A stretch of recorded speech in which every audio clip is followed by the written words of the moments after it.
humiliating. Fellow officers watch with smirks. Fake is fake, doesn't matter how expensive your suit is. Nadia catalogs every detail, badge numbers, faces, witnesses.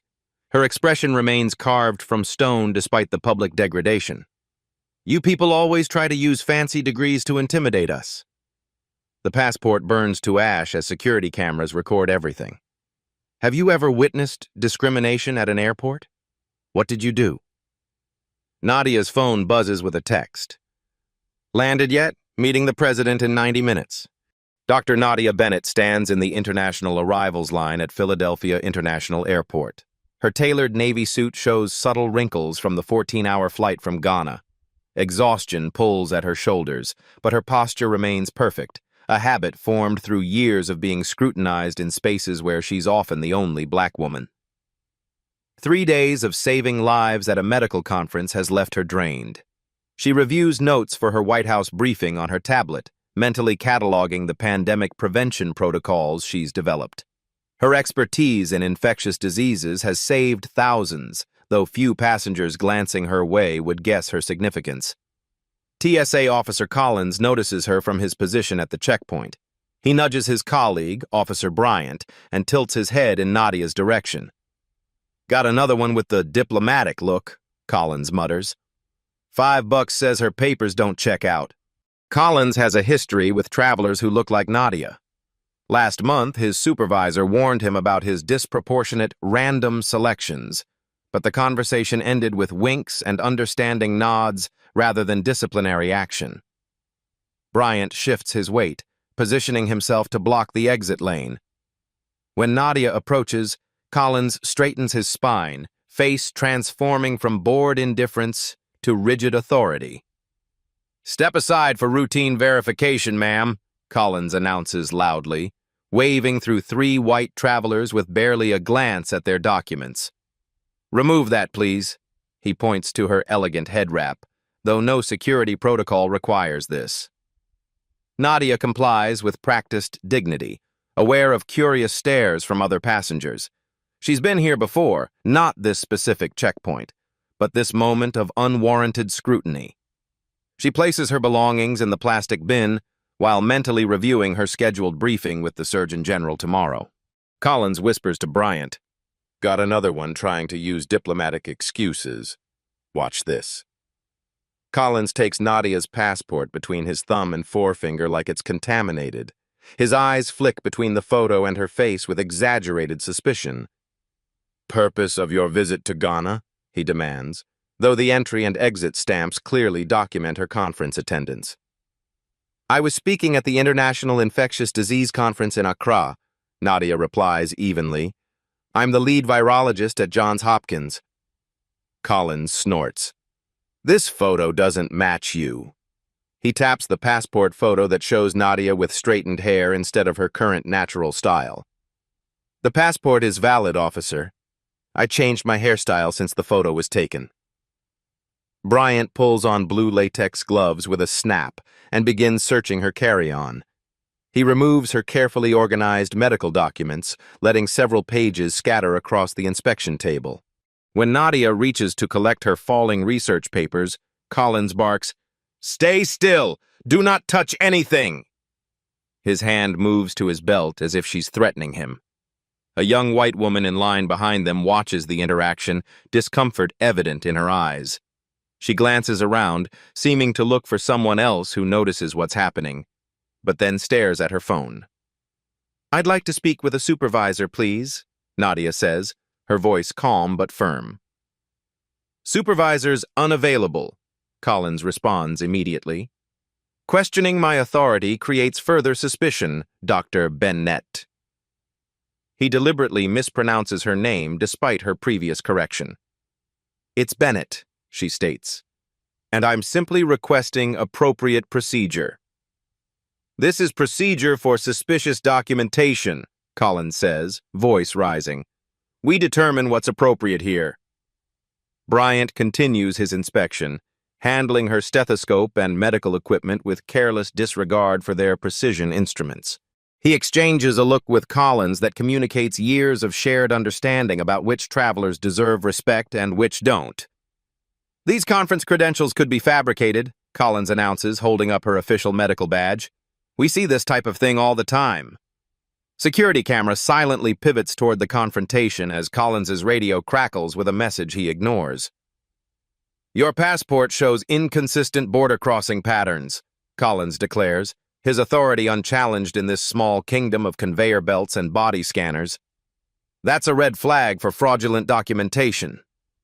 He points to a spot on the floor directly beneath the brightest overhead light.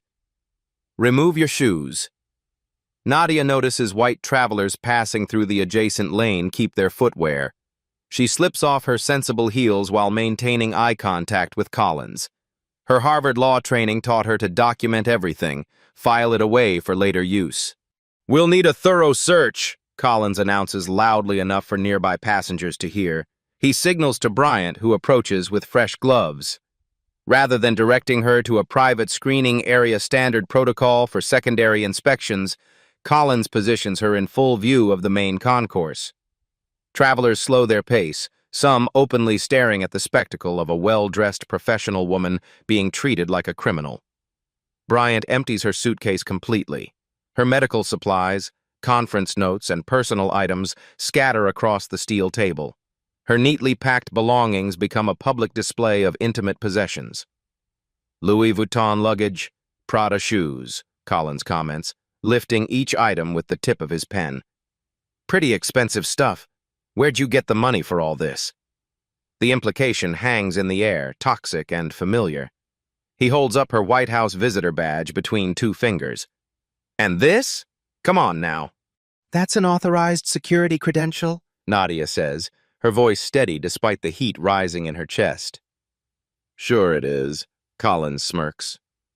An older black woman in an airport custodial uniform pauses her cart nearby.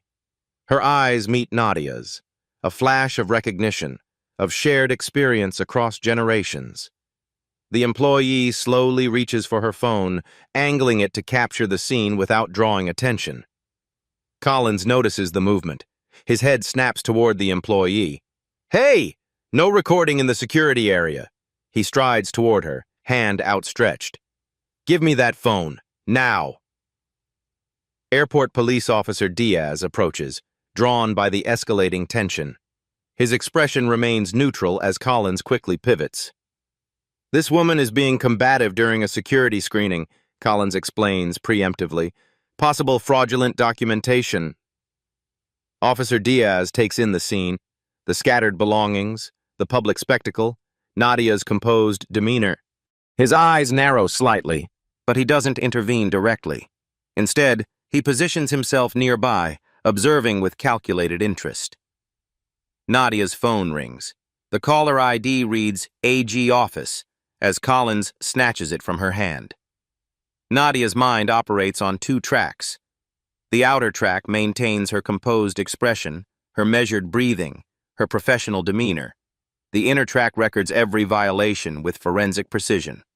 Officer ID, Collins, badge hash 4872. Time, 2:17 p.m. Witnesses, 14 passengers, 3 airline staff, 1 airport police officer.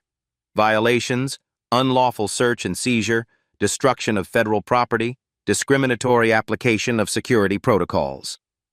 This moment joins a lifetime of similar memories stored in mental evidence lockers. The Harvard professor who mistook her for janitorial staff despite her faculty ID. The hospital board member who asked if she was lost when she entered the executive meeting room. The real estate agent who suddenly claimed the property was sold when she and James arrived to view it. She makes a silent vow. This will be the last time someone like Collins acts with impunity. Collins answers her ringing phone without permission, holding it like a trophy.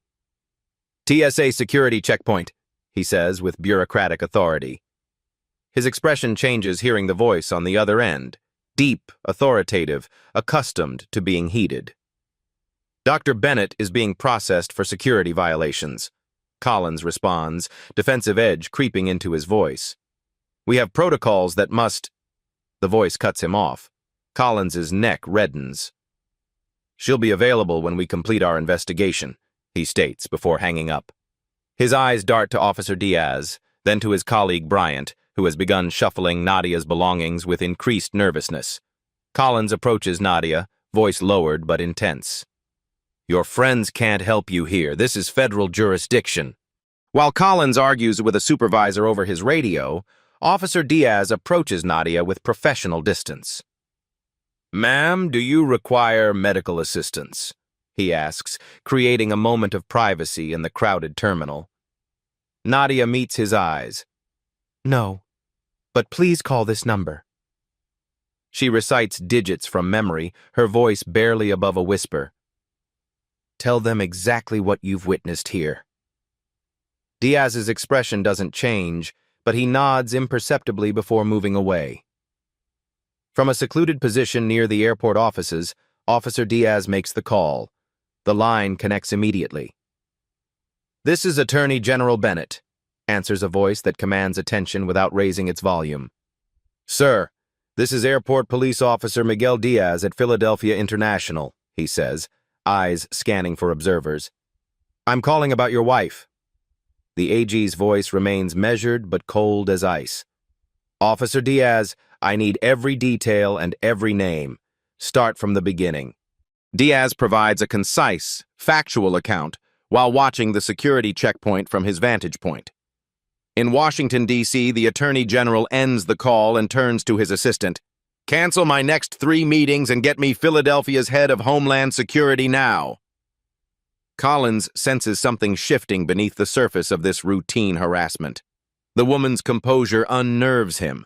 Most travelers break down, cry, plead, grow angry, giving him justification to escalate. Dr. Bennett's calm feels like a challenge to his authority. Your passport shows signs of tampering, he declares, inventing new violations. We'll need extended verification procedures. He gestures for Bryant to escort Nadia to a glass-walled holding room, a fishbowl where detained travelers become cautionary spectacles for others. The transparency intended as accountability instead creates public humiliation. Standard procedure for suspicious travelers, Collins explains to the gathering audience of delayed passengers. Bryant's movements have grown hesitant. He's witnessed Collins's special attention for certain travelers before, but something about this woman's quiet dignity makes him uncomfortable.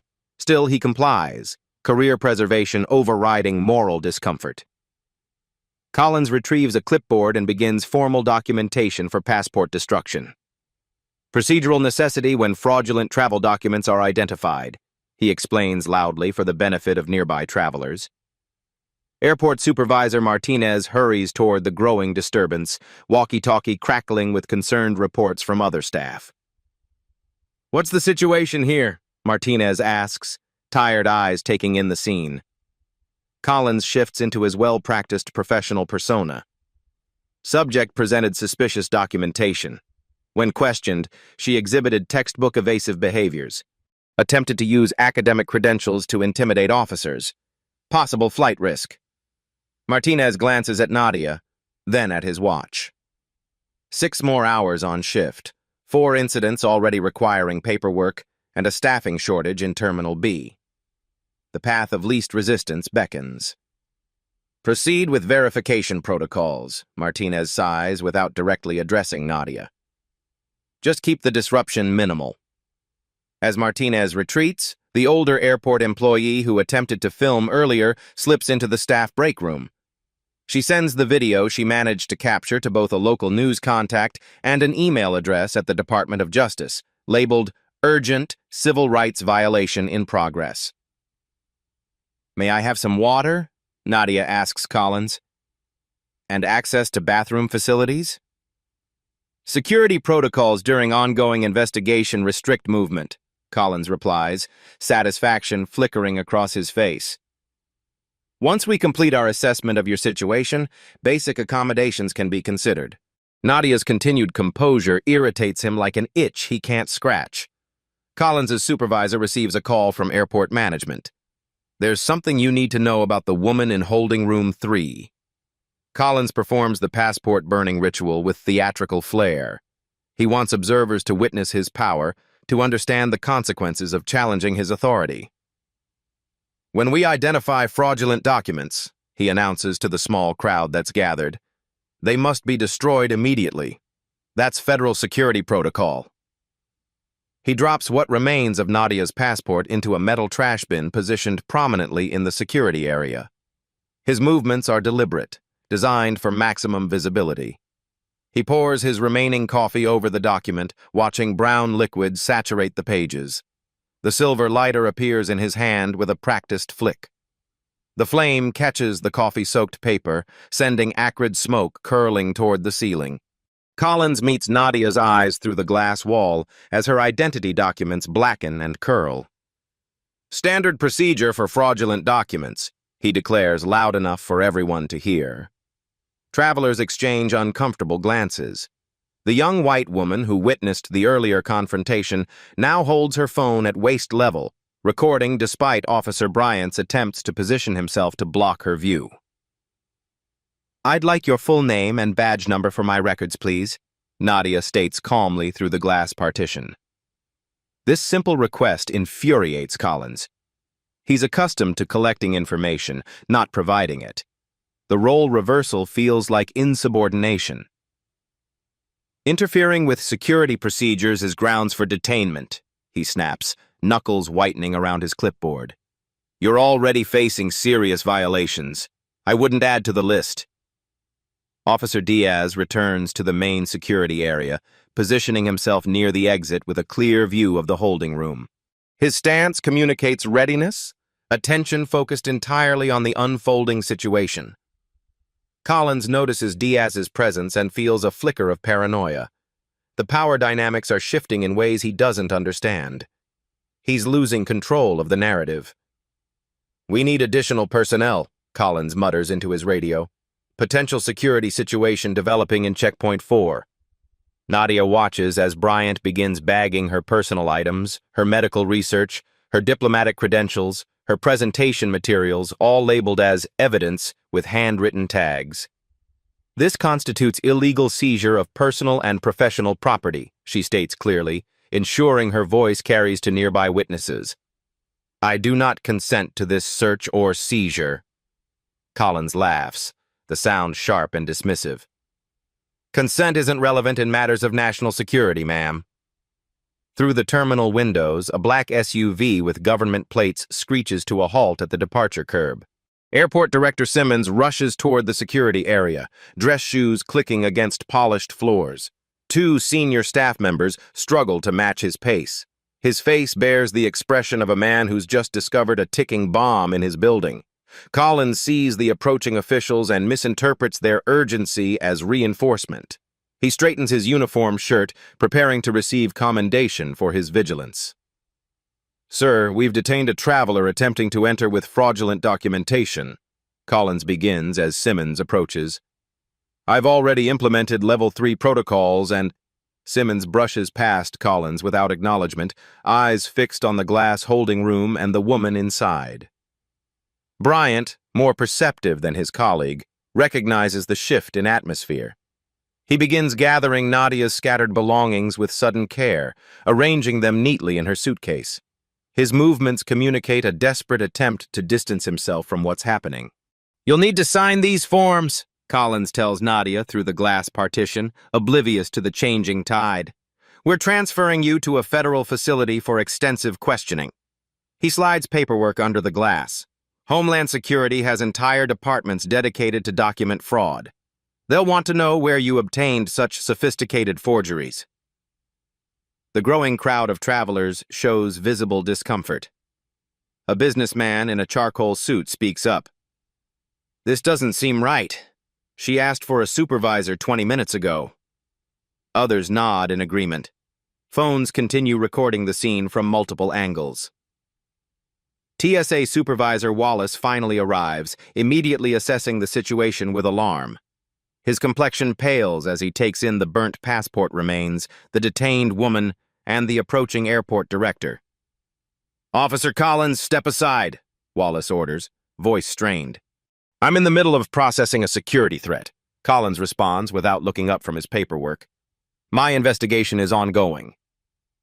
Wallace checks his phone 6 missed calls, 4 text messages, all marked urgent.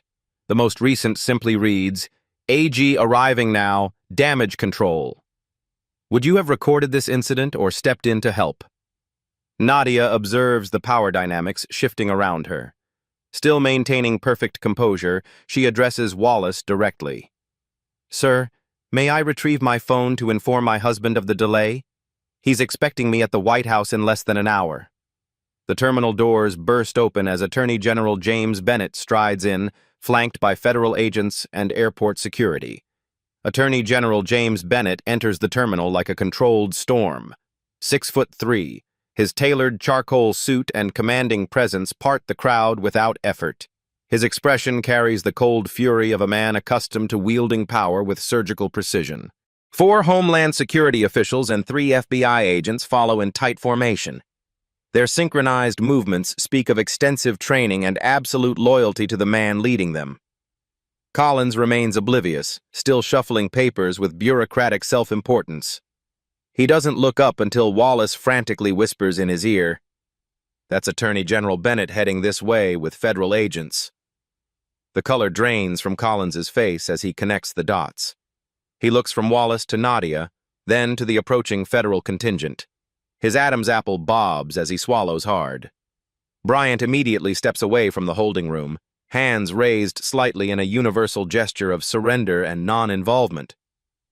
"I was just following orders," his posture seems to say. James reaches the security checkpoint, badge already extended though everyone present knows exactly who he is. He moves directly to the holding room where Nadia stands. Their eyes meet through the glass, a silent communication born from years of partnership. He touches the glass briefly with his palm, then transforms fully into his professional role, shoulders squaring as he turns to face the TSA officers. "Identify yourselves," he commands, voice carrying the weight of federal authority. Every officer present immediately produces identification. "I'm Attorney General James Bennett. My office has received reports of civil rights violations occurring at this security checkpoint." His words fall precise as hammer blows. "Open this door immediately." Wallace fumbles with the electronic lock, hands trembling as he swipes his keycard. Collins steps forward with a last desperate attempt at control. "Sir, we were following security protocols for suspicious documentation. The subject presented a passport with irregularities that—" James cuts him off with a raised hand. "I wrote half those protocols during my Senate tenure, Officer Collins. I know exactly what they permit and what they don't." He produces a slim leather folder from his inner pocket and opens it to reveal a backup copy of Nadia's diplomatic passport. He holds it beside Collins's incident report, watching the officer's expression crumble. "My wife always travels with duplicate documentation, a habit developed over decades of international humanitarian work." The revelation ripples through the gathered crowd. Whispers spread as understanding dawns. Nadia steps from the holding room, professional dignity intact despite the ordeal. She stands beside her husband, their matched wedding bands now conspicuously visible. "I am Dr. Nadia Bennett, Presidential Advisor on Global Health Security," she states for the record, voice carrying to every corner of the suddenly silent terminal. "I was returning from Ghana where I led a WHO emergency response team addressing a potential outbreak." She recites each violation with meticulous precision, never raising her voice. The calm delivery makes the abuse even more shocking to the witnesses. "Officer Collins detained me without cause, destroyed my federal passport without authorization, denied me communication and basic needs, and conducted an illegal search while making multiple discriminatory comments." Witnesses step forward. The older airport employee who captured video, the young woman who recorded from the line, a businessman who overheard Collins's remarks. Their phones and testimonies are collected by FBI agents with practiced efficiency. Officer Diaz approaches James directly. "Sir, I witnessed the incident from its beginning. Officer Collins's actions violated at least 7 TSA protocols and potentially several federal statutes. I attempted intervention through appropriate channels but was overridden." Airport Director Simmons hovers nearby, face ashen with the realization of what has transpired under his authority. The lawsuit calculations visibly flash behind his eyes. The Attorney General turns to airport executives. This isn't just about my wife. I want every incident report from this checkpoint for the past 3 years by tomorrow morning. Airport Director Simmons stands before a hastily assembled press conference, sweat beading along his hairline despite the aggressive air conditioning. Camera lights create harsh shadows across his face. Philadelphia International Airport extends our sincerest apologies to Dr. Nadia Bennett for the inexcusable treatment she experienced today, he reads from prepared remarks. The actions taken by certain TSA personnel violated our protocols, our values, and potentially federal law. Behind the scenes, airport executives huddle with legal counsel in emergency sessions. Risk management teams calculate potential damages, while PR specialists craft crisis responses. Homeland Security officials establish a command center in a repurposed conference room. Statements are taken from every witness, digital evidence collected and cataloged. Collins and Bryant are immediately suspended, credentials confiscated, escorted from the premises by security personnel who once took orders from them. Attorney General James Bennett stands in the terminal's administrative offices, jacket removed, sleeves rolled up. He speaks with the measured precision of a man who has argued before the Supreme Court 9 times and won 7. What happened to my wife today wasn't an isolated incident, he tells the assembled airport board members. It represents a systemic failure of oversight, training, and accountability. He activates the speakerphone on the conference table. Mr. President, I'm here with the Philadelphia Airport leadership. I believe you wanted to address them directly. The president's voice fills the room, carrying the full weight of executive authority. Board members straighten instinctively. News vans gather outside the terminal as the story spreads across social media channels. #Amara effect trends nationally before someone corrects it to #Nadia effect. Video clips from multiple angles show Collins burning the passport, performing the invasive search, denying basic courtesy.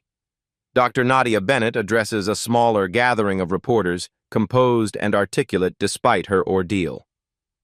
What concerns me isn't what happened to me personally, she explains. I had protection most travelers don't. My husband's position, my professional connections. What about everyone else who faces this treatment without those advantages? Her statement resonates widely, transforming the narrative from a personal incident involving a prominent figure to a systemic problem affecting countless unnamed travelers. Data analysts from the Justice Department Civil Rights Division pore over 3 years of security checkpoint records.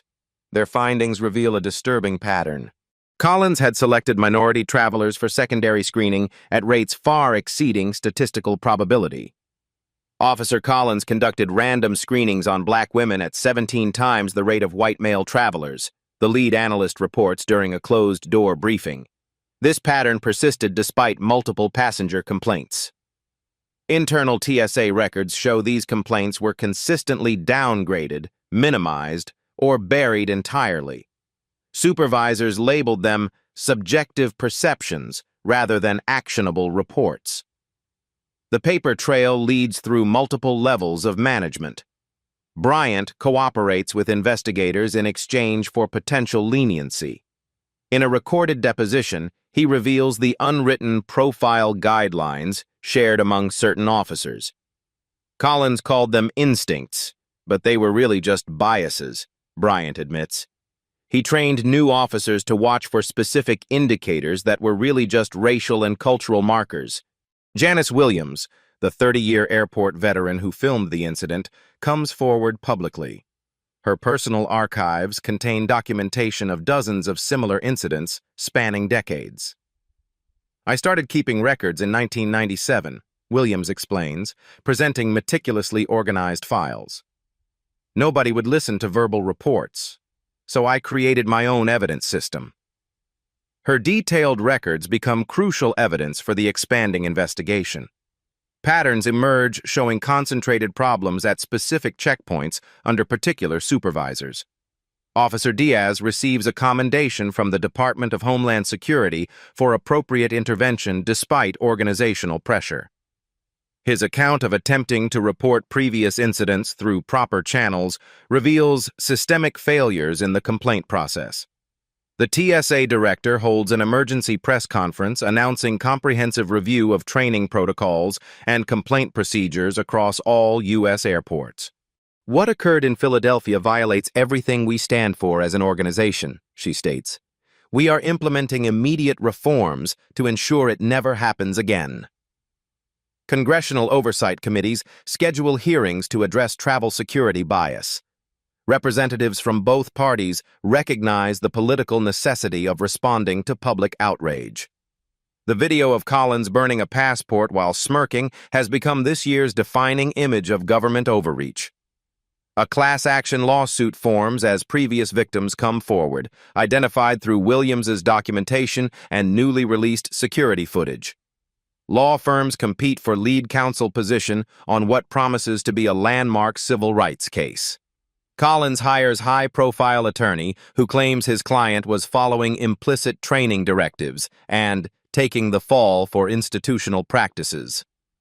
The congressional hearing room buzzes with anticipation. Network cameras broadcast live to a nation transfixed by the unfolding scandal.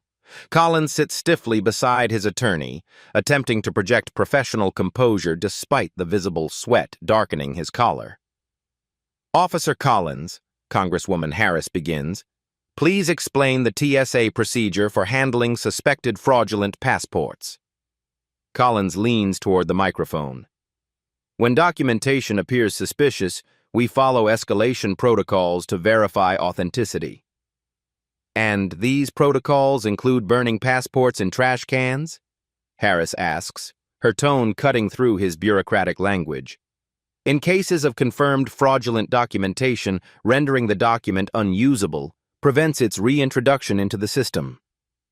Screens around the hearing room display the TSA handbook, specific passages highlighted. "Could you point to the section authorizing destruction of travel documents by burning them with coffee and a personal lighter?" Collins shifts uncomfortably. "It's standard procedure." "It's not in the handbook," Harris interrupts. "In fact, the handbook explicitly prohibits destruction of any government-issued identification, directing officers to confiscate and submit suspicious documents through official channels. Isn't that correct?" His attorney whispers urgently in Collins's ear. The disgraced officer adjusts his tie. "Perhaps my training differed from current written standards." Bryant testifies next, his demeanor markedly different from his former colleague's defiance. "We were taught to identify certain travelers as higher risk based on factors that weren't in the official guidelines," Bryant admits. "These practices were passed down through informal training, never documented." "Could you elaborate on these undocumented factors?" Senator Reynolds asks. "Race, national origin, religious markers like head coverings," Bryant responds, avoiding Collins's glare. "We disguise these selections as random or documented vague behavioral indicators to justify them." His testimony implicates several supervisors who encouraged the practice while maintaining plausible deniability. Internal communications reveal coded language used to discuss targeting specific demographic groups without explicit discriminatory terminology. Collins grows increasingly agitated as his professional facade crumbles under questioning. "Dr. Bennett exhibited classic suspicious behaviors," he insists, voice rising. "Her travel patterns were irregular, her documentation questionable." "Her documentation was diplomatic grade and completely legitimate," Representative Torres interjects. "What specific behaviors justified your actions?" "She was argumentative, uncooperative." The video evidence shows Dr. Bennett speaking calmly throughout the encounter, Torres counters. "Was maintaining eye contact and requesting a supervisor what you consider argumentative?" Collins's composure fractures. "These people come through thinking rules don't apply to them." "These people," Torres repeats, letting the phrase hang in the air. Collins realizes his error too late. The room falls silent as his underlying attitudes surface through this unguarded moment. Supervisor Wallace testifies about institutional pressures that prioritized processing speed over proper procedure review. "We were evaluated on throughput metrics," Wallace explains. Officers who processed travelers quickly received favorable reviews, regardless of methodology. And did this create incentives to overlook civil rights concerns? Senator Blackwell asks. Yes, Wallace admits. I dismissed previous complaints against Officer Collins because replacing him would have disrupted staffing levels. I prioritized operational efficiency over addressing pattern complaints. Attorney General James Bennett presents the Justice Department's comprehensive investigation findings.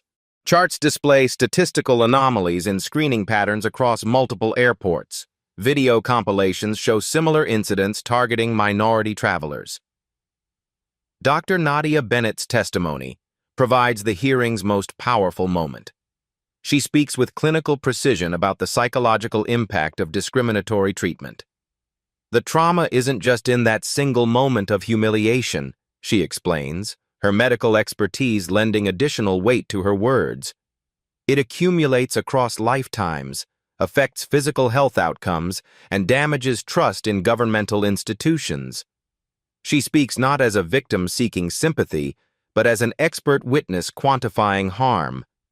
Her testimony creates a stark contrast, her professional accomplishments and humanitarian work juxtaposed against how she was treated because of her appearance.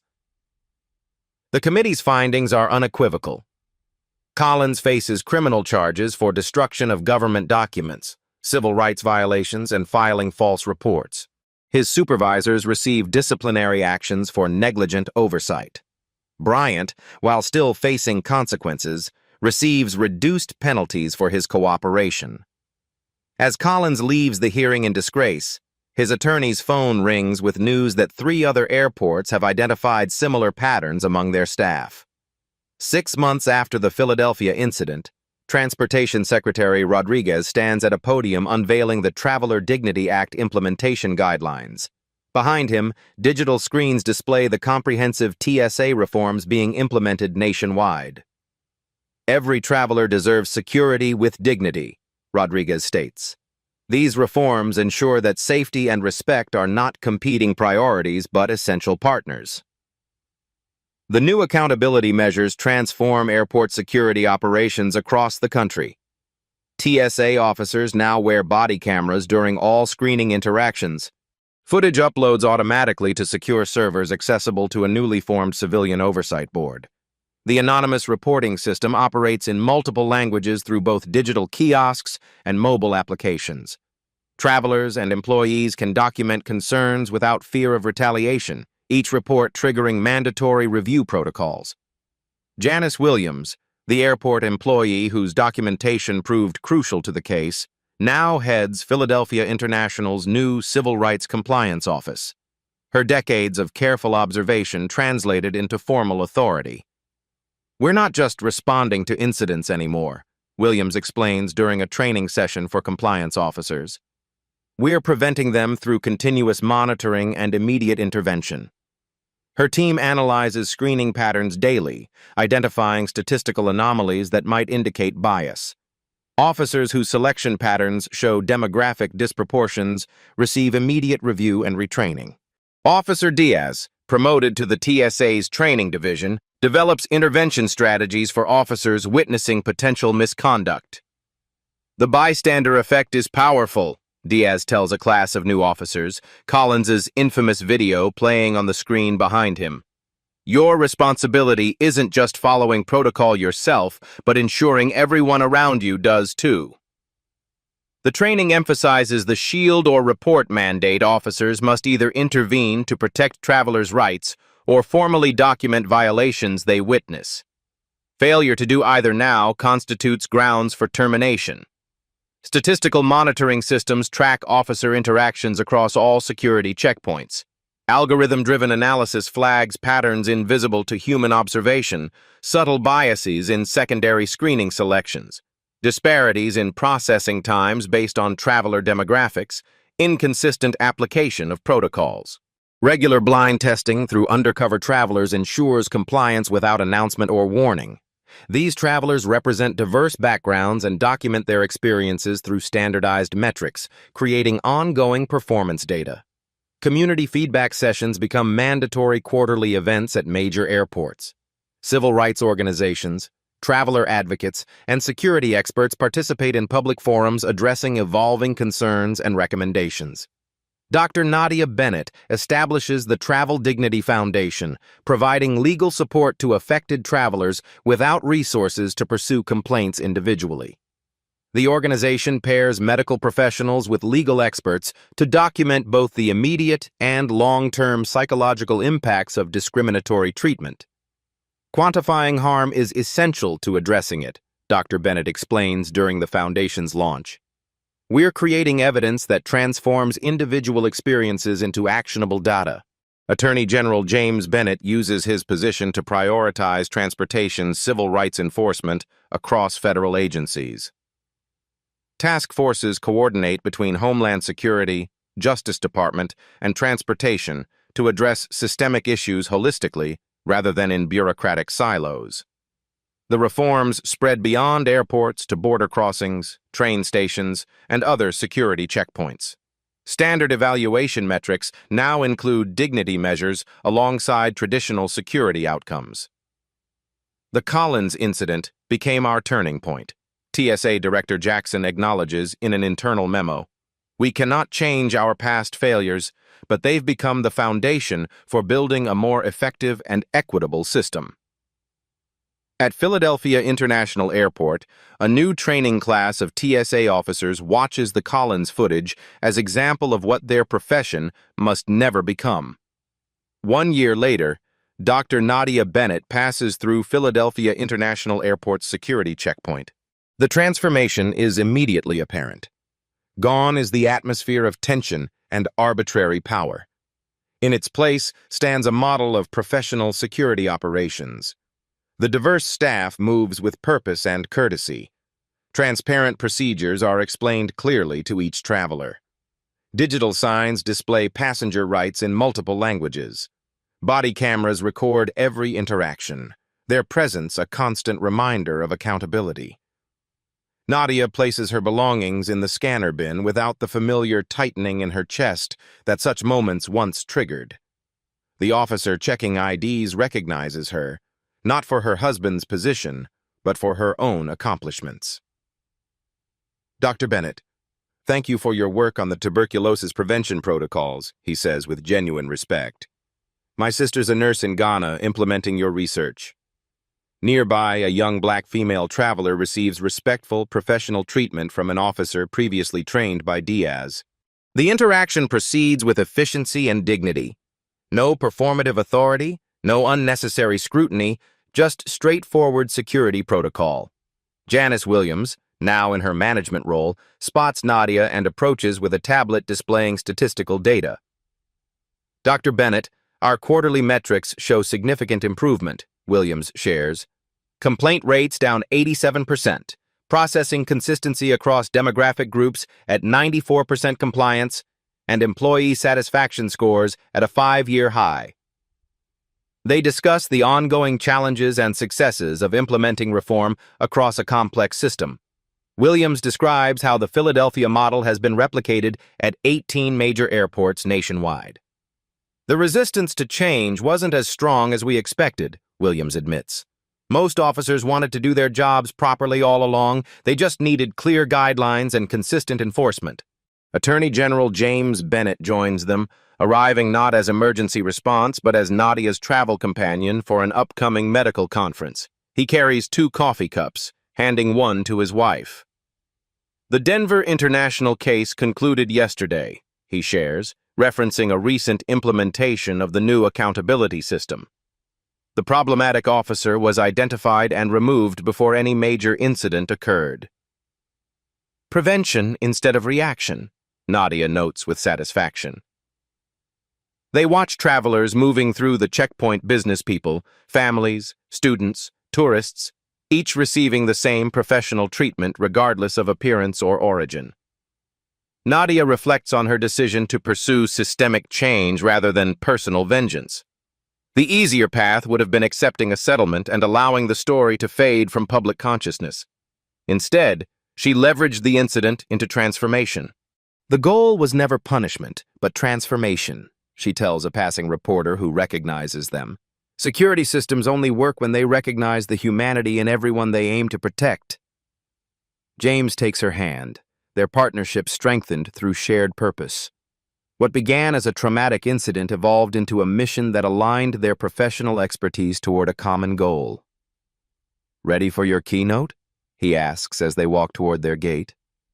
"Always," she smiles, "though I suspect my security experiences will generate as many questions as my medical research." The airport continues its operations around them, a public space now truly serving the public, where security and dignity reinforce, rather than oppose each other. True security recognizes the humanity in everyone it aims to protect. The importance of documenting injustice cannot be overstated. When Dr. Nadia Bennett faced discrimination at Philadelphia International Airport, multiple witnesses captured evidence that transformed an individual trauma into a catalyst for national reform.